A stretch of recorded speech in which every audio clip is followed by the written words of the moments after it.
Donc, Marie l'a nommé entrée de jeu donc, quand on parlait du colloque là, sur plusieurs rencontres. Je pense que s'il y a un aspect comme moi, j'ai essayé depuis quelques années, là, vraiment, là, on s'est donné comme mission à notre école d'avoir de l'interdisciplinarité, de la transdisciplinarité dans notre approche, principalement pour la raison que j'évoquais au départ, c'est-à-dire le temps, on ne le fait pas. Il est là, on a du temps avec nos élèves, mais il n'est pas infini. Et donc, de pouvoir prendre plusieurs matières ensemble plutôt que de les juxtaposer ou de les hiérarchiser, de pouvoir dire, ben, j'aborde une problématique dans une même, et je vais toucher plusieurs disciplines, ben, c'est vraiment gagnant. Donc, on parle d'inter ou de transdisciplinarité. Je pense que c'est vraiment quelque chose. Et j'ai essayé dans le choix de ce que je vous montre dans les prochaines minutes que ça rejaillisse pour que ça soit riche, mais aussi pour qu'on, comme je vous disais, ben, si on peut évaluer avec une même situation d'apprentissage, on peut mettre une note en français, on peut mettre, par exemple, en oral, on peut mettre une note en sciences, on peut mettre une note en mathématiques. C'est riche, puis en même temps, ben, on sauve du temps parce que le temps, on ne l'invente pas. Parmi les occasions qu'il faut saisir, l'actualité scientifique et l'actualité qu'on vit, là, pas, peu importe où ce que vous êtes dans le monde, les phénomènes plus grands que nature qui bousculent nos vies, que ce soit ici, l'été passé, on a vécu, moi, au Québec, on a eu une énorme inondation. Je dirais le 2 tiers de mes élèves ont été inondés chez eux. Il est tombé tellement de pluie en peu de temps que les systèmes d'aqueduc ont pas pu être efficaces. Donc, malheureusement, les gens ont été inondés dans leur sous-sol. Qu'on pense aux gens de Los Angeles là, dans les derniers jours qui ont été, je pense que j'écoutais ce matin les nouvelles, je pense que c'est autour de 12 000 maisons dans Los Angeles qui ont été détruites par les incendies de forêt. Donc, ça, nos élèves, ils l'entendent, ils en sont conscients. Alors, pourquoi ne pas partir de ça? Pourquoi ne pas parler?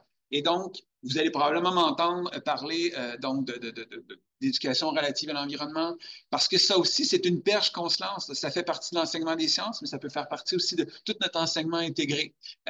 Donc, les images que vous voyez là, c'est une activité que j'ai faite le printemps dernier avec des élèves où on s'était dit justement quels sont on s'était dit que plutôt que d'avoir une crainte, à l'égard de certains phénomènes naturels et moins naturels engendrés peut-être par l'homme, ben, on pourrait se documenter, les questionner, les étudier et après ça, essayer de trouver observer s'il y avait des innovations technologiques qui pourraient apporter des solutions, des solutions ne serait-ce que fragmentaires à ces problématiques-là et voir si eux n'auraient pas d'autres solutions. Donc, vraiment, on est allé, donc à gauche, ce que vous voyez, là, c'est une équipe qui a imaginé une façon de récupérer les déchets dans les océans. Donc, il s'était inspiré d'une idée qu'il avait vue où il y avait une espèce de bateau qui regroupait tous les déchets comme ça. Donc, il avait fait avec un petit moteur, donc une espèce une hélice en dessous. Donc, c'est ça, avec l'hélice ça venait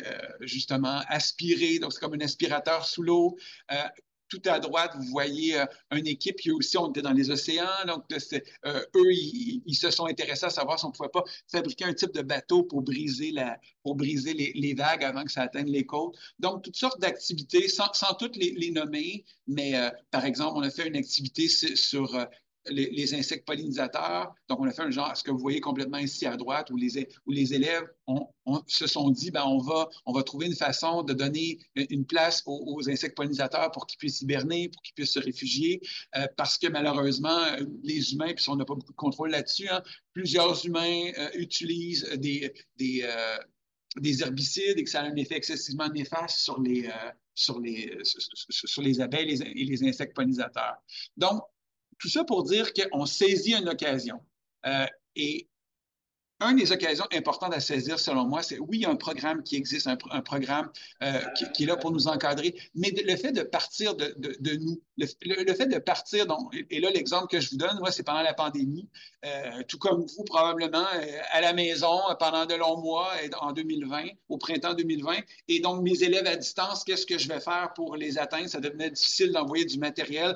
On le fait, mais c'était compliqué d'envoyer du matériel pour qu'ils puissent expérimenter en même temps que moi. On se voyait toutes les semaines par Zoom. Bon, c'était pas évident, mais ça a donné comme le lieu, ça m'a donné un prétexte pour dire, ben, on est le printemps, la nature se réveille, je vais t'inviter plutôt à aller prendre une marche avec tes parents. Et là, ils devaient filmer des choses, filmer des plantes, les plantatives qu'ils trouvaient. Bref, sans entrer trop là-dedans, c'est que ça m'a permis de voir à quel point malgré ce qu'on vivait, qui était intense, qui était difficile pour eux, ben de vivre en nature, d'aller à la découverte, de trouver des plantes, d'essayer de les identifier, d'aller à la rencontre des animaux, ben, ça les rendait excessivement heureux. Et moi, ça m'a donné, et moi, ça m'a donc fait donner le goût d'en investir beaucoup de ce type de projet-là d'éducation relative à l'environnement. Donc, les projets que je vous présente aujourd'hui ne sont pas nécessairement dans ce domaine, si on veut, parce qu'avec Marie, on avait discuté de travailler l'interdisciplinarité aussi donc, avec les arts, avec les mathématiques. Mais je vais vous montrer mon site où je dépose tous mes situations d'apprentissage. Vous allez voir, c'est un site, il y a zéro publicité.